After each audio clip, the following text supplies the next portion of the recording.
How to add contacts in Google Voice. First of all, open your preferred web browser and go to voice.google.com. Make sure you are signed in with the Google account when you want to add contacts. Once logged in, tap on the call section from the left sidebar. Here you will see your call history and existing contacts. Find the contact and select it. Next, click on the three dots in the top right of the call section and select people or add contact from the drop-down menu. You can now enter the contact's name, label, and any other details you want to save.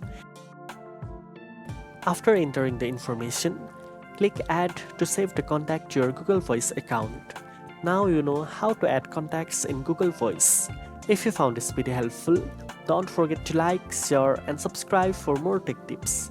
Thanks for watching, and I'll see you in the next one.